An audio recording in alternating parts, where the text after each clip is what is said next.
Mesdames, Mesdemoiselles, Messieurs, chers amis, frères et sœurs, que la paix du Seigneur soit sur vous. C'est toujours une grâce de pouvoir parler de Jésus-Christ, n'est-ce pas? J'espère que à la maison, Christ est encore l'essentiel de vos discussions. J'espère qu'à la maison, Christ est au centre de vos conversations. Vous savez, il m'arrive quelquefois de me rendre compte, dans mon église par exemple, que je peux arriver à lasser mes frères de parler que du Christ. Je me dis, Seigneur, la vie éternelle sera un enfer, n'est-ce pas? Si vous devez retenir de tous ces messages une seule idée qui m'est chère dans mon expérience personnelle. J'aime beaucoup ce texte et je le dis souvent, hein. La vie éternelle, c'est qu'ils te connaissent. Retenez ceci, quand vous connaissez Dieu, vous êtes émerveillé. Vous êtes fasciné. Donc, la vie éternelle, c'est d'être fasciné. C'est ça l'éternité. Qu'est-ce que vous croyez que l'éternité sera? Le corps du Christ sera le mémorial de la croix durant l'éternité. Et nous serons émerveillés parce que nous irons découvrir de nouveaux territoires sur ce qui s'est passé à Golgotha. Alors, si vous êtes déjà émerveillé dans votre existence, si vous êtes déjà fasciné, la vie éternelle a déjà commencé pour vous. Le thème central, Christ l'essentiel, revenir à l'essentiel, Christ, revenir à Christ, l'essentiel. Vous aurez peut-être le sentiment que c'est du déjà entendu, mais je n'entends pas Christ prêcher dans les églises. Je n'entends pas Christ prêcher dans les églises. Nous pouvons prêcher, bien évidemment, sur plein de sujets. Mais si vous ne placez pas ces sujets à la croix, il va manquer quelque chose, de la saveur, du sucre, quelque chose de mielleux. Notre intellect sera travaillé, mais pas le cœur. Or, ce dont nous avons tous besoin, c'est de guérison du cœur. La guérison du cœur, vous et moi. Revenir à l'essentiel, revenir à notre premier amour, l'amour que nous avons perdu en Éden, nous l'avons vu. Revenir, car le péché a endommagé l'amour. Et puisque le péché a endommagé l'amour, le péché a également endommagé notre foi. Donc, il nous faut revenir aussi à une foi désintéressée, pas une foi qui ne serait que motivée par la peur d'être perdu ou la seule récompense d'être sauvé. Ce soir, revenir à Christ, revenir à la gloire du Christ, c'est le message de ce soir. Là, quand je pense à la gloire du Christ, je ne peux pas me lasser d'étudier, de contempler et de comprendre ce qu'est la gloire du Christ. Dans 2 Corinthiens 4, 2 Corinthiens 4 à partir du verset 3, vous connaissez bien ce texte, nous allons travailler ce texte ce soir. Si notre évangile est encore voilé, écoutez bien ce que dit l'apôtre Paul, hein. Nous verrons ce que signifie ce voile, voilement, dévoilement. Si notre évangile est encore voilé, il est voilé pour ceux qui périssent, pour les incrédules dont le Dieu de ce siècle a aveuglé l'intelligence afin qu'ils ne vissent pas briller. afin qu'il ne vise pas à rayonner, afin qu'il ne vise pas irradier la splendeur de l'Évangile, la gloire du Christ, le portrait de Dieu. Observez comment Paul était émerveillé. Quand Paul parle de l'Évangile, il parle de la splendeur de l'Évangile. Et Paul nous dit, la splendeur de l'Évangile, c'est la gloire du Christ. Et la gloire du Christ est le portrait de Dieu.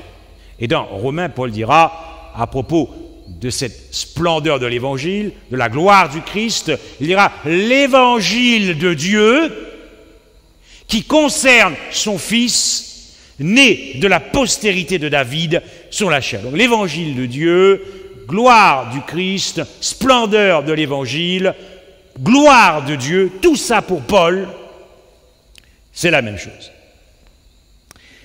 Quand vous avez un texte comme ça, quelle question vous vous posez quand vous travaillez ce texte? La question que je me pose lorsque nous prêchons, la responsabilité des prédicateurs, qu'ils soient pasteurs, qu'ils soient laïcs, qu'ils soient responsables de département, quel est l'objectif du message? Quel doit être le but du message? Est-ce que dans nos messages, nous faisons éclater la splendeur de l'Évangile? C'est à vous de voir, c'est à vous de répondre, dans vos églises. En tout cas, moi, je me pose cette question. Puisque Paul me dit que cette brillance, cet éclat de l'Évangile, la magnificence de l'Évangile, l'éclat, magnificence, la beauté de l'Évangile est voilée pour les incrédules. Mais si cette splendeur de l'Évangile est voilée pour les incrédules, elle ne l'est donc pas pour nous. Mais alors, si elle ne l'est pas pour nous, comment se fait-il que dans nos messages, dans nos prédications, nous ne faisons pas éclater l'éclat de cet Évangile? La magnificence de cet Évangile. Dans nos églises, est-ce que dans nos messages, est-ce que dans nos prédications, nous exposons les croyants, est-ce que nous les exposons à ce que Paul appelle l'éclat de l'Évangile, la magnificence de l'Évangile, la beauté de l'Évangile? C'est ce que devrait rechercher tout prédicateur dans son message, parce que il s'agit de se faire du bien. Moi, je ne prêche que ce qui m'émerveille.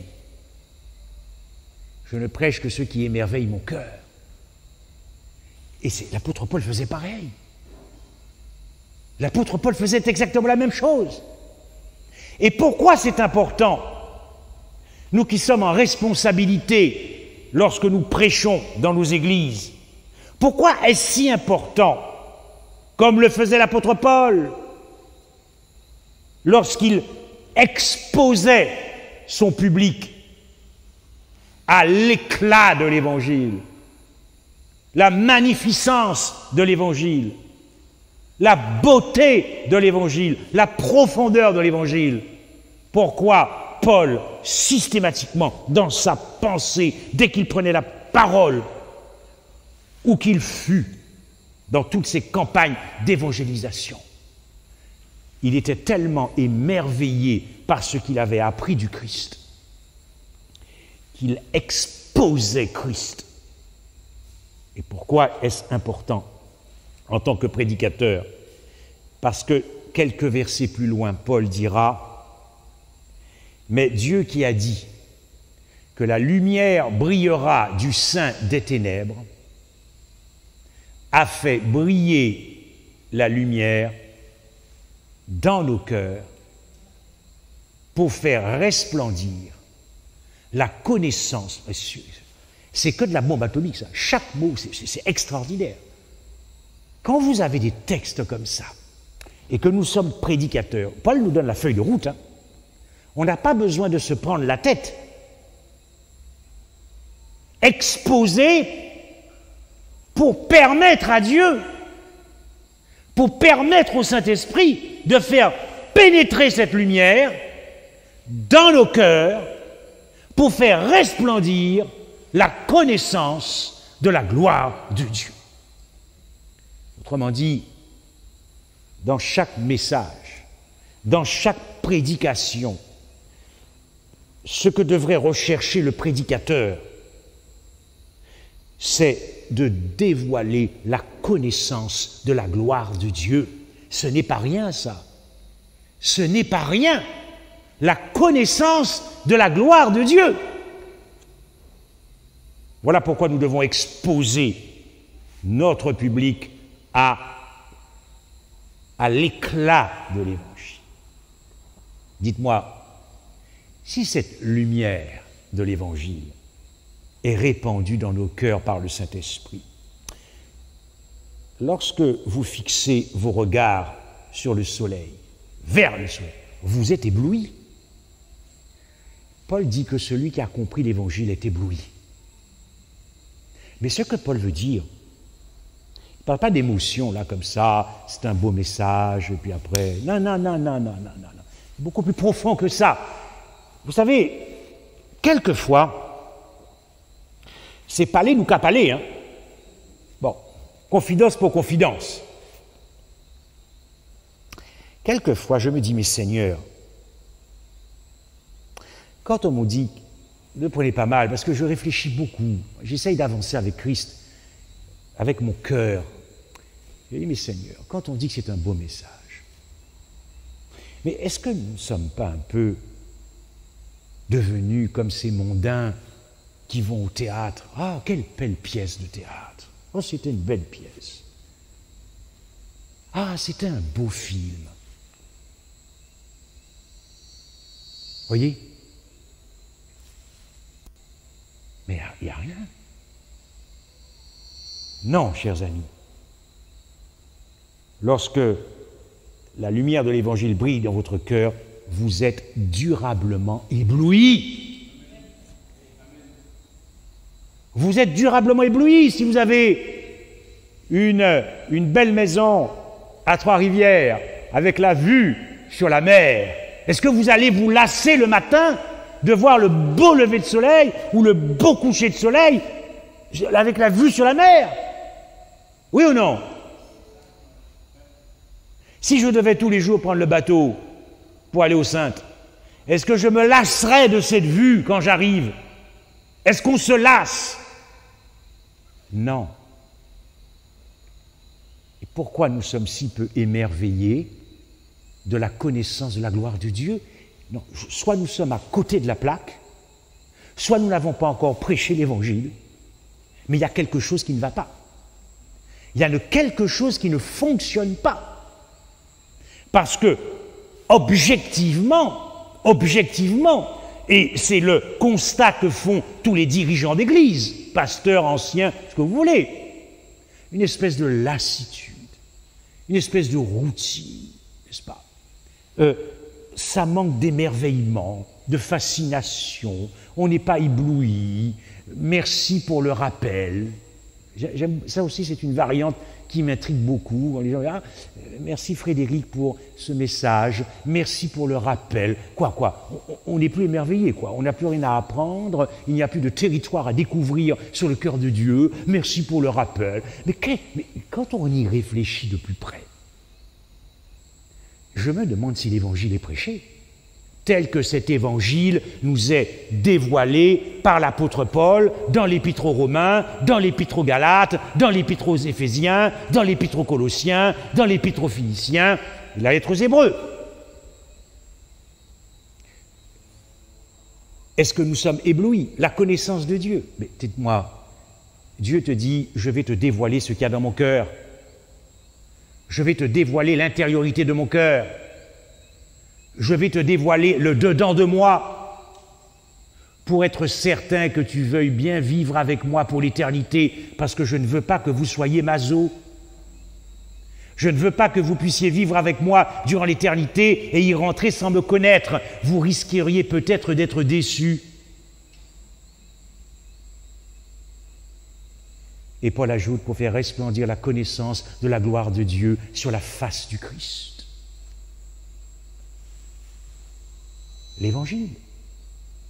Paul parle de l'Évangile. Gloire du Christ, gloire de Dieu, face du Christ. L'Évangile, nous verrons ça demain dans l'Alliance éternelle. La naissance du Christ, son incarnation, c'est l'Évangile. Sa vie parfaite d'obéissance, c'est l'Évangile. Perfection de l'agapé dans sa vie d'obéissance. Sa mort, c'est l'Évangile.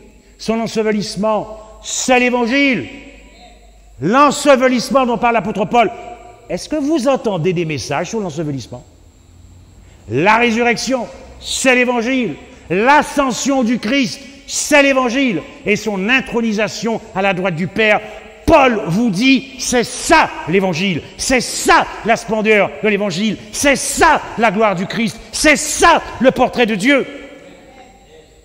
Donc, conclusion, si nous suivons la pensée de Paul dans la définition de ce qu'est l'Évangile, lorsqu'il y a des campagnes d'évangélisation, lorsqu'on parle de conférences en vue d'évangéliser, dès que vous mettez le mot « évangéliser », vous devez donc parler de la naissance du Christ, de l'incarnation. Ça, c'est l'alliance que nous verrons demain soir et vendredi soir, de la vie du Christ, sous l'angle du deuxième Adam. Qu'est-ce que ça veut dire?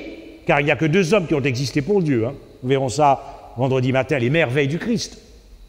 Sa mort, dont la croix est le sommet de l'Évangile.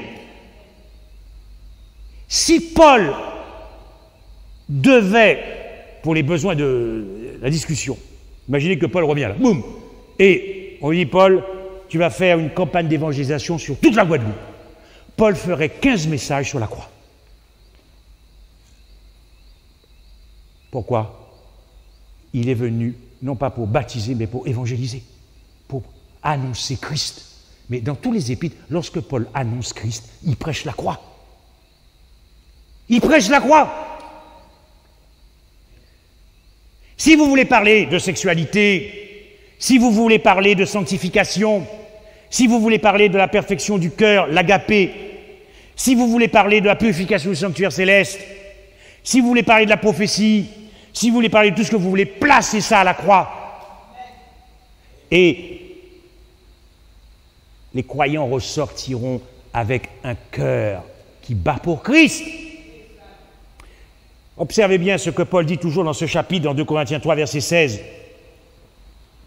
Mais lorsque les cœurs se convertissent au Seigneur, le voile est ôté. Lorsque les cœurs se convertissent au Seigneur, le voile est ôté. Paul ne parle pas ici de n'importe quelle conversion, Paul ne parle pas de conviction. Souvent, j'ai vu des membres qui me disaient « Comment tu es devenu adventiste ?» Quand j'ai découvert le sabbat. Mais bien sûr que c'est une bonne réponse. Je ne vais pas vous dire que ce n'est pas bon. Mais je m'attendais à ce que ces personnes me disent « Quand j'ai découvert Christ ». Le sabbat est dans le domaine de la conviction intellectuelle. Mais Paul dit ici que lorsqu'on parle de conversion, c'est le cœur. Lorsque les cœurs se convertissent, le voile est ôté. Le voile qui nous cachait l'Évangile, la splendeur de l'Évangile, l'éclat de l'Évangile, la magnificence de l'Évangile, le cœur de Dieu. C'est le cœur de Dieu qui convertit le cœur d'un pécheur. C'est ce que, en tout cas, c'est ce que Paul nous dit, c'est l'expérience de Paul, c'est ce que Paul nous dit. Il ne nous parle pas non plus de n'importe quel dévoilement, puisqu'il s'agit ici du dévoilement de la connaissance de la gloire de Dieu.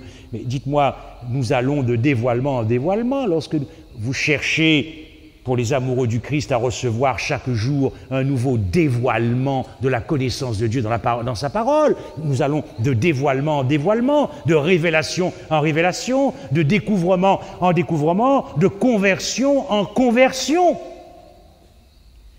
C'est ce que Paul veut dire là. Le voile qui nous empêchait de voir l'éclat de l'Évangile, la gloire du Christ. Paul nous dit le voile est ôté. Donc, si le voile est ôté, c'est que nous avons vu ce qui devait être vu. Et si nous avons vu ce qui devait être vu, puisque Paul dit que le voile est ôté, c'est donc que ce que nous avons vu est glorieux. D'ailleurs, c'est intéressant quand Paul parle du voile de Corinthiens 3, de Corinthiens 4. À Golgotha, y a-t-il un voile qui s'est déchiré dans le temple? C'était bien le voile qui séparait le lieu saint du lieu très saint. Qu'y avait-il dans le lieu très saint? La Shekinah, la gloire de Dieu sur le propitiatoire, dont le corps du Christ est l'antitype du propitiatoire aspergé par son propre sang. Donc, qu'est-ce que Paul veut nous faire comprendre? Si ce voile dans le temple à Jérusalem qui empêchait de voir la Shekinah, la gloire de Dieu, a été déchiré, c'est bien que la gloire de Dieu, la gloire du Christ, c'est Golgotha. La gloire du Christ, c'est Golgotha. Christ crucifié, c'est la gloire du Christ. Christ crucifié, c'est la gloire de Dieu. Christ crucifié, c'est la splendeur de l'Évangile. C'est ce que Paul nous dit. C'est ce que Paul nous dit dans toutes ses épîtres. Et dans l'épître aux Corinthiens, c'est un feu d'artifice. Quand il parle de la splendeur de l'Évangile, de la gloire du Christ, de la gloire de Dieu, du dévoilement de la connaissance de la gloire de Dieu sur la face du Christ crucifié. C'est costaud, Christ crucifié. Donc, écoutez, puisque la gloire du Christ, c'est Christ crucifié, lorsque vous voyez, vous ne pouvez que voir durablement, avec consistance, insistance. Regardez Christ crucifié avec consistance, insistance, longuement, longtemps, c'est se faire du bien chaque jour. C'est demeurer amoureux de Jésus. C'est demeurer amoureux du Christ. C'est le meilleur moyen pour ne pas tomber dans un légalisme même subtil que nous pouvons condamner. Et lorsque vous regardez ce qui est glorieux, vous ne pouvez le regarder que durablement. Et lorsque vous regardez, vous contemplez. Et lorsque vous contemplez, vous êtes transformé de gloire en gloire. Et lorsque vous contemplez, vous appréciez. Et vous allez d'appréciation en appréciation. Si je ne parle pas du Christ dans un message, je m'ennuie comme un rat mort. Et je pense que si je m'ennuie, je vais ennuyer mon auditoire. Je m'ennuie comme un rat mort. Je parle en parabole. Ah là là. Ok. Mais encore faut-il avoir compris les profondeurs de ce qui s'est passé à Golgotha pour apprécier. Vous voyez, la croix nous fait entrer très profondément dans le cœur de Dieu. La croix nous fait entrer profondément dans le cœur de Dieu. Mais si nous n'avons pas compris, prenons garde que l'ennemi ne jette pas un voile aussi sur les croyants.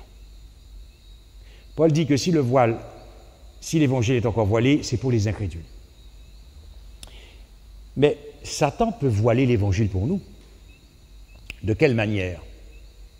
Oh non, ce n'est pas le voile de l'incrédulité, puisque vous avez cru, mais le voile de l'indifférence, le voile du désintérêt, le fait que ne pas prêcher Christ crucifié, ça ne nous manque pas.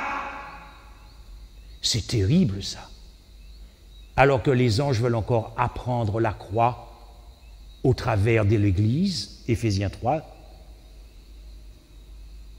Et si le défaut de prédication du Christ crucifié ne nous manque pas, est-ce que l'ennemi n'aurait pas jeté un voile? Sur quoi? Sur l'éclat de l'Évangile. Quand vous avez compris les profondeurs, n'avez-vous pas envie d'être exposé toujours à l'éclat du soleil? N'avez-vous pas envie d'être exposé à la magnificence de l'Évangile chaque sabbat? Qu'est-ce qu'on cherche d'autre? Qu'est-ce qu'on veut d'autre?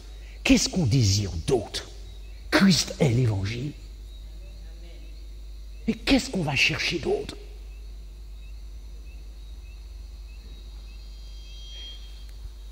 Vous savez, ce sont des réflexions que je partage avec vous, parce que sinon la terre ne sera jamais éclairée de sa gloire. Donc, ce Dieu qui se cachait dans la nuée, dans la colonne de la nuée le jour, ce Dieu qui se cachait dans la colonne de la nuée le soir, ce Dieu qui se cachait dans la nuée devant le propitiatoire de lui très saint, ce Dieu qui se cachait dans les lois cérémonielles, ce Dieu qui se cachait dans les ombres et symboles du sanctuaire terrestre, ce Dieu qui se cachait dans le buisson ardent, il s'est dévoilé, c'est l'incarnation. Et nous verrons vendredi soir les ardeurs enflammées de l'alliance, c'est-à-dire la race divine qui va s'alliancer avec une race corrompue qui est notre race déchue. Ça, c'est du béton, la naissance du Christ. Un enfant nous est né. Il y a tellement de choses à dire là-dedans, parce que ça, c'est l'éclat de l'Évangile. Ça vous transperce le cœur. J'ai appelé ça les ardeurs passionnées ou enflammées de l'Alliance. Mais, avant d'attendre le dévoilement final, lorsque Christ apparaîtra, non plus cette fois-ci enveloppé dans la nuée, mais sur la nuée, Christ s'est dévoilé de manière radicale, de manière maximale, de manière magistrale, de manière extraordinaire, de manière majestueuse, de manière scandaleuse et intensément à la croix. C'est ce que Paul veut dire quand il parle de cette lumière pour faire resplendir la connaissance de la gloire de Dieu à Golgotha. La mort du Christ nous dévoile qui est Dieu. La mort du Christ nous dit le vrai sur Dieu. La mort du Christ nous dévoile l'intériorité du cœur de Dieu. C'est pas rien ça, le dedans de Dieu, les entrailles de Dieu. Mais ce n'est pas quelques études sur la croix ou la justification par la foi avant le baptême, ça ne suffit pas. C'est toute une vie. Pour rester amoureux, c'est toute une vie où on s'expose à l'éclat de la splendeur de l'Évangile qui est Jésus-Christ et Jésus-Christ crucifié. Lorsque nous comprendrons cela, chers amis, je peux vous assurer que l'Église se mettra debout, belle, comme dit le Cantique des Cantiques, une épouse qui sera fou amoureux du Christ.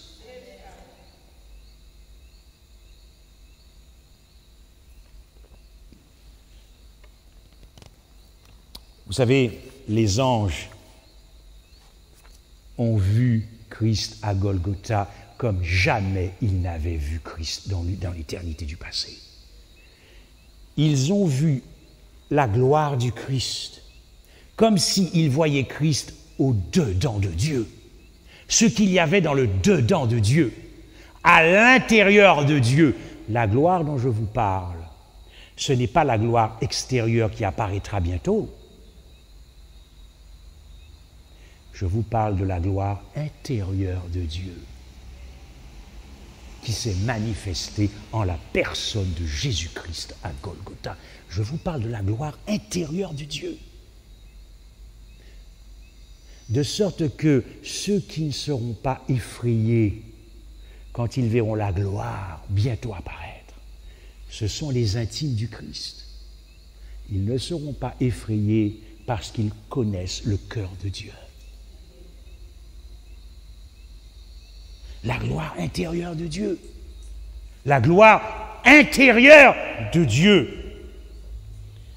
La croix ne s'épuisera jamais dans ce qu'elle nous dévoile du cœur de Dieu.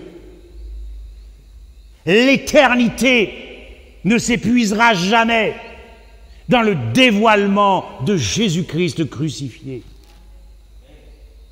La croix nous fait découvrir de nouveaux territoires sur le cœur de Dieu. Chers amis, ce que les anges ont vu et qui ont ébranlé le cœur de Dieu pour l'éternité, c'est cette gloire de Dieu sur la face du Christ. La gloire du Christ. Nous voulons prêcher, rendez-lui gloire. Ok. Vous savez que le mot gloire en hébreu, signifie kabod. Et kabod signifie ce qui pèse lourd. C'est l'idée d'un poids qui pèse lourd. Ok? Observez ceci dans une balance.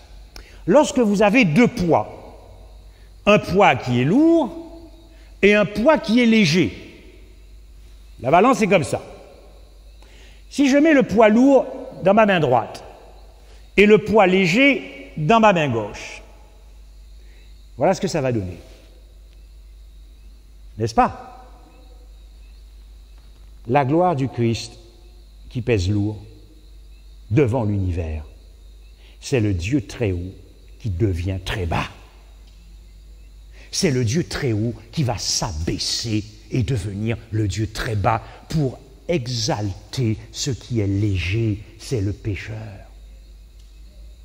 Pour lui donner de la dignité perdue, pour lui redonner une place dans l'univers, pour lui redonner une position dans l'univers, pour le couvrir de sa honte, pour le couvrir de sa misère, pour le couvrir de sa laideur. C'est ça la gloire de Dieu. La gloire du Christ, c'est un Dieu qui devient le Dieu très bas. C'est le Dieu qui s'abaisse. C'est ça la splendeur de l'Évangile que les anges n'avaient jamais vu. Et quand ils ont vu ça, ça a mis tout le monde d'accord dans l'univers. Il n'y a plus de dispute dans l'univers, n'est-ce pas? Il n'y a plus de querelle dans l'univers. Ok. Mais il y a encore de la dispute dans nos églises. C'est peut-être parce que nous n'avons pas compris la gloire du Christ. C'est peut-être parce que nous voulons nous élever.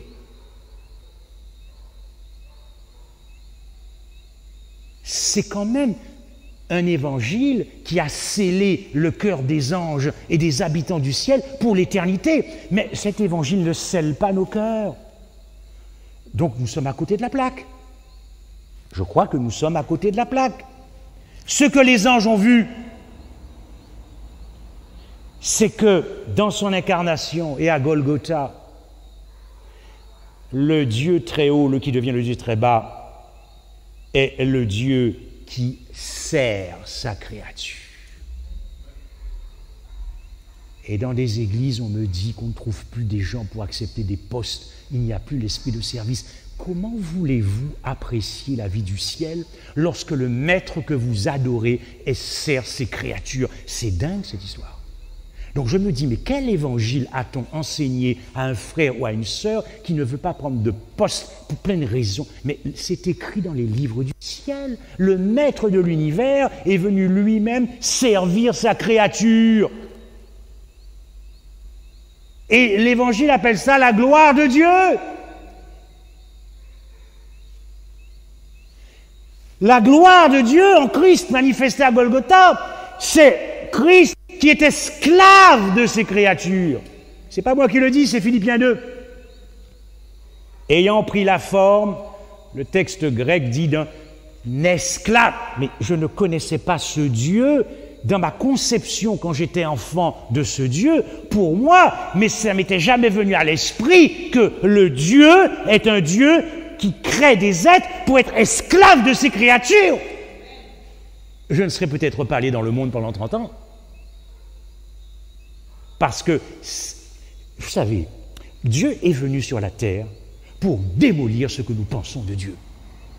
Parce que le péché a démoli notre conception du vrai Dieu. Je crois que nous ne connaissons pas qui est Dieu. Esclave de ses créatures. au service de ses créatures. Mais c'est quand même inouï. Il s'est humilié. C'est le texte qui nous dit dans Philippiens 2. Un Dieu qui s'humilie. Et il s'est rendu obéissant, obéissant, obéissant, obéissant, jusqu'à la mort de la croix. Soumission totale. Autrement dit, parce que Dieu est amour, Dieu n'est que soumission.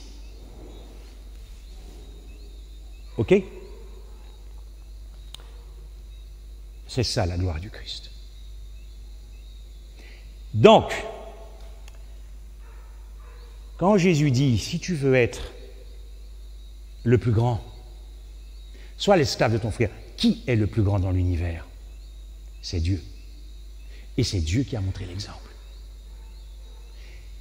Si tu veux être le plus grand, le premier, qui est le premier dans l'univers? C'est Dieu. Sois le serviteur de ton frère. C'est en exposant nos églises à la gloire du Christ, sabbat après sabbat, qu'il n'y aura plus de désir d'être le premier dans nos églises. Il n'y aura plus ce désir de paraître. Il n'y aura plus ce désir d'avoir de l'importance aux yeux de ses frères. Il n'y aura plus d'animosité. Il n'y aura plus de querelle. Il n'y aura plus de dispute. Je vais exister que pour mon frère. Je n'existerai que pour ma sœur. Je m'engagerai à fond pour mon frère. Je considérerai les intérêts de mon frère avant moi. Ah non, non, non, non, là ça c'est ma place, hein. Chaque sabbat c'est ma place, c'est là que je m'assieds. Nous sommes tombés bas. L'évangile doit être prêché dans nos églises si nous voulons que ça change. Car Dieu lui-même est esclave de ses créatures. Et le psaume nous dit, rassemblez mes élus, le psaume 50, qui ont fait alliance avec moi par le sacrifice, c'est-à-dire qui ont la mentalité de la croix, qui ont l'esprit de la croix, douceur, patience, miséricorde, compassion, bonté, indulgence, clémence, clémence. Car quand je regarde mon frère, je le considère comme supérieur à moi, comme meilleur à moi, dont Paul dira que Dieu est venu sauver les pécheurs, dont moi, Paul, je suis le premier. Mais si nous avions la mentalité de Paul, parce que Paul avait compris la croix, si nous avions l'esprit de la croix, si nous avions la mentalité de la croix, les églises reflèteraient l'épouse du Christ. Mais ce n'est pas le cas, donc l'évangile n'est pas prêché. L'évangile n'est pas prêché. L'éclat de l'évangile, la contemplation pour être transformé de gloire. Mais si nous n'avons rien à croquer, si nous n'avons rien à contempler du Christ crucifié, quand est-ce qu'il y aura cette transformation de l'Église? Pourquoi nous n'écoutons pas? Pourquoi nous ne suivons pas la feuille de route établie par Paul dans la prédication de l'Évangile? Je ne comprends pas pourquoi. Est-ce que ce ne serait pas l'ennemi qui essaierait de nous voiler cet évangile? Oui, Christ est l'esclave de ses créatures et Christ a été l'esclave de ta personne parce que lorsqu'il a porté tes péchés en son corps, il a été esclave de tes péchés, il a été assujetti à tes péchés, il a été prisonnier de tes péchés. C'est ce que dit Ésaïe 43, verset 24. « Tu m'as tourmenté par tes péchés. » Il a été esclave de ta culpabilité, esclave de ton châtiment, esclave de ta condamnation, esclave de ton jugement, esclave de ta mort. La gloire du Christ, et je vais conclure les 10 minutes qui me restent, c'est qu'il avait, et vous le savez, je l'ai longuement prêché l'année dernière, la gloire du Christ, c'est qu'il avait choisi de se perdre éternellement. Vous savez, chaque jour, je ne me lasse pas de cette idée qui est constamment dans mon esprit, qu'il avait fait le choix de se perdre éternellement. J'ai eu l'occasion de dire que la seconde mort, ce n'est pas que la mort physique. La seconde mort, c'est d'abord et avant tout et fondamentalement et essentiellement ce que j'appelle une mort spirituelle. La conscience que vous êtes séparés définitivement de Dieu. ça s'appelle l'agonie de Gethsémane, ça s'appelle l'agonie de Golgotha. Mais à Gethsémane et à Golgotha, Christ est vivant, il subit cette mort spirituelle. Cette conscience qu'il est séparé pour toujours. C'est la gloire du Christ. C'est la gloire du Christ. Il a pris la résolution dans son cœur et c'est ce qui a mis tout le monde d'accord dans l'univers. Oui, le plan de rédemption prévoyait la résurrection du Christ. Mais le plan de la rédemption prévoyait qu'il te rachète aussi de la malédiction de la loi en se plaçant lui-même sous la malédiction de la loi, c'est-à-dire ta propre mort et ta propre perdition.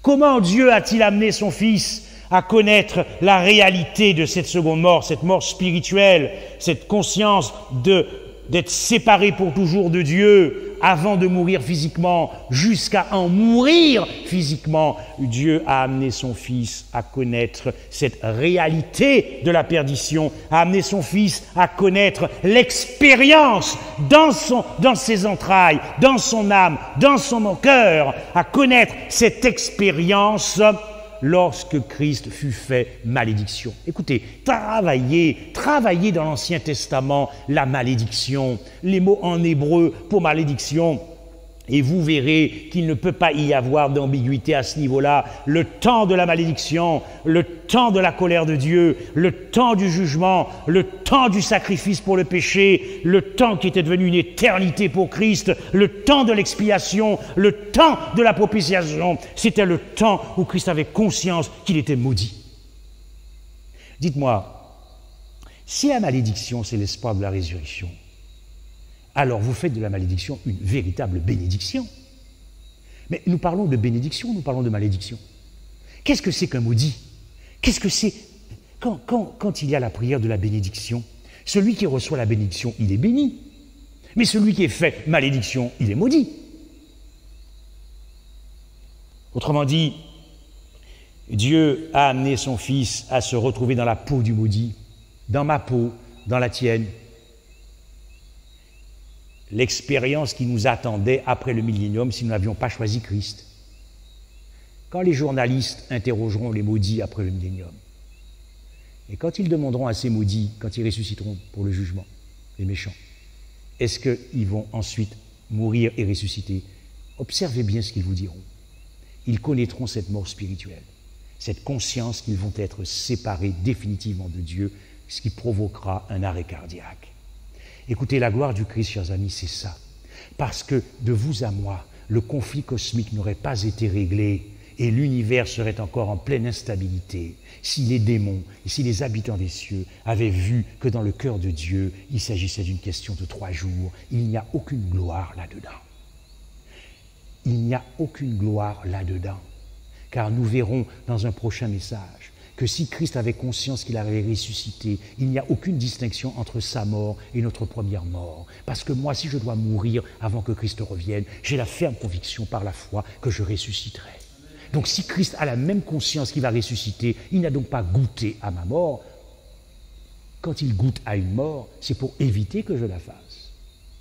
La gloire de Dieu, la gloire du Christ, qui a ébranlé le cœur de Paul durablement, c'est bien qu'il avait compris que s'il y avait dans le plan de rédemption un temps pour la résurrection, il y avait une éternité dans laquelle Christ devait vivre cette malédiction de la perdition éternelle. Mais nous avons du mal à concilier cela parce que nous avons des esprits finis. Mais pour Dieu, rien n'est impossible. Rien n'est impossible à Dieu. Surtout lorsqu'il s'agit de t'éviter de passer par cette mort éternelle. Rien n'est impossible à Dieu. Mais nous avons des esprits finis. Et dès que nous parlons de cette seconde mort, vient se télescoper dans notre esprit la résurrection. Et nous passons à côté de la gloire du Christ. C'est ce que Satan veut. Que nous puissions passer à côté de la gloire du Christ. Dieu a ôté dans l'humanité du Christ toute pensée de résurrection pour qu'il puisse vivre vraiment ce que c'est que la vie d'un maudit.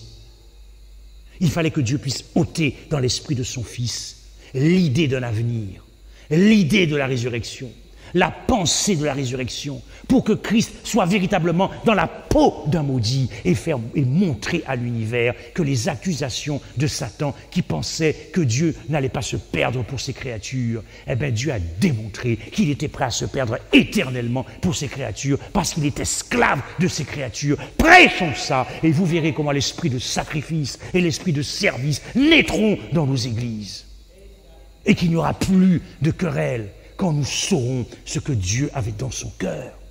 Dieu n'a quand même pas pris cette résolution de se perdre éternellement pour que nous puissions à nous quereller, pour que nous puissions à nous diviser, pour qu'il y ait de l'animosité, sachant que celui qui est son frère est déjà dans la mort.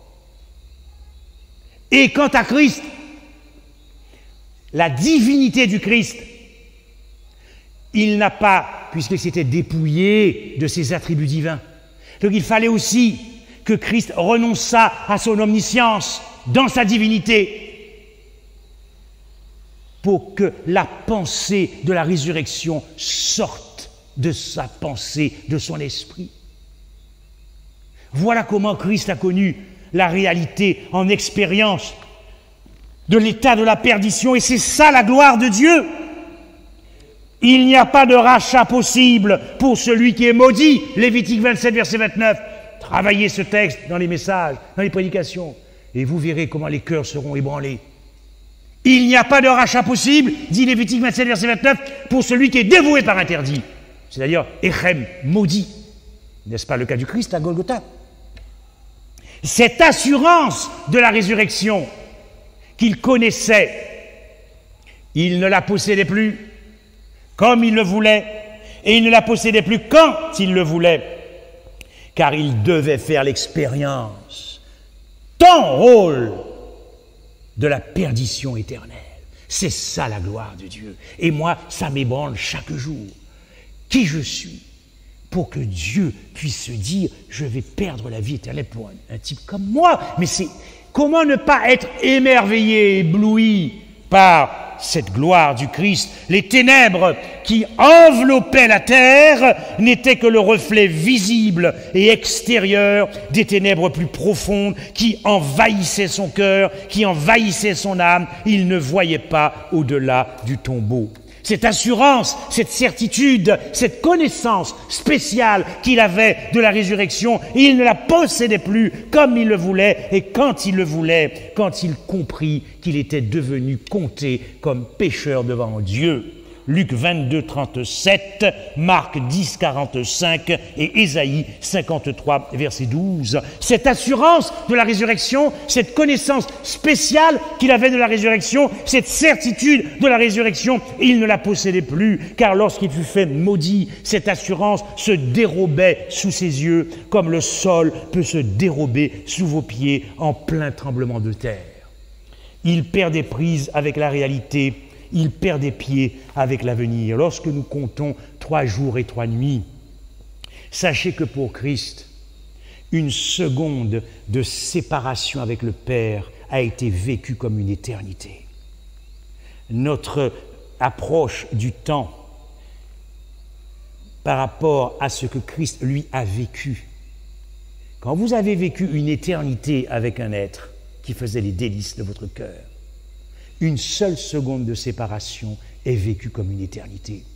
De sorte que la séparation, cette conscience qui a fait exploser le cœur du Christ à Gethsémani et à Golgotha, cette conscience d'être abandonné de Dieu, c'est-à-dire placé sous la disgrâce de Dieu, sans Christ, sans Dieu, disgrâce, point de salut, cette conscience de cette séparation a été vécue aussi éternellement que l'éternité de leur vie dans le passé. La gloire du Christ. Chers amis, Christ n'est pas redescendu de la croix parce que pour redescendre de la croix, il aurait fallu qu'il ne soit pas ton esclave. Dieu esclave de l'homme. Quel Dieu!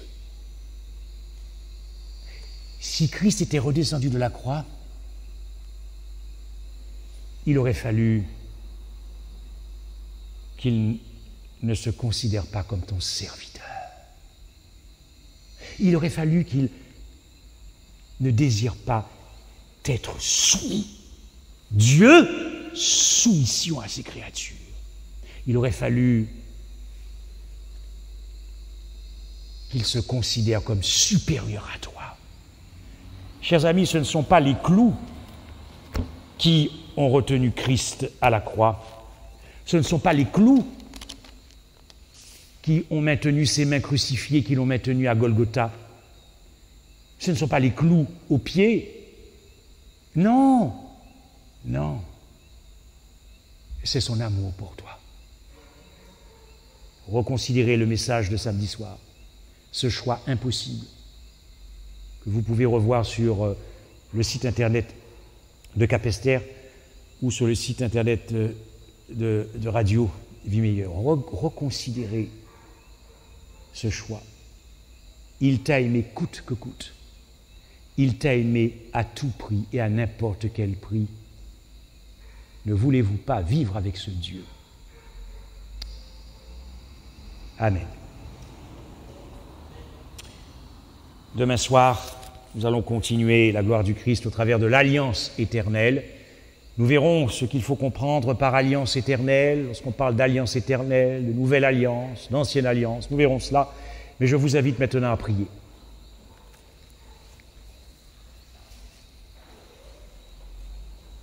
Béni soit le Dieu d'Israël, béni soit notre Seigneur, qui nous a délivrés de la puissance des ténèbres et nous a transportés dans le royaume du Fils de son amour. Béni soit le Dieu de l'Alliance, le Père, le Dieu d'Abraham, d'Isaac et de Jacob. Béni soit le Dieu de l'Alliance, qui est fidèle dans ses promesses, alléluia, qui est fidèle dans ses promesses, une fidélité alliantielle en faveur d'une race déchue. Béni soit le Dieu de grâce, ô Seigneur, que ta grâce transperce nos cœurs durablement, Dieu de grâce, que nous puissions comprendre les profondeurs de ta grâce. Nous n'apprécions pas suffisamment ta grâce, Seigneur, nous n'apprécions pas suffisamment la gloire du Christ, nous n'apprécions pas suffisamment le sacrifice du Christ, nous négligeons ce sacrifice, nous te demandons pardon pour cela. Fais rayonner la splendeur de l'Évangile sur l'église de Capesterre. Inonde l'église de Capesterre de la beauté de ton Évangile jusqu'à ton retour. Inonde l'église, tes églises, de l'éclat de l'Évangile, de la magnificence de l'Évangile. Et tu trouveras dans cette église que des Paul, que des Pierre, l'apôtre, que des Jean, une épouse. Seigneur, Saint-Esprit, nous te supplions, car c'est maintenant le temps, c'est maintenant ou jamais que nous devons être émerveillés par cet Évangile, le cœur fasciné, captivé, pour goûter maintenant, pas demain, mais maintenant, à la vie éternelle, au nom de Jésus. Amen.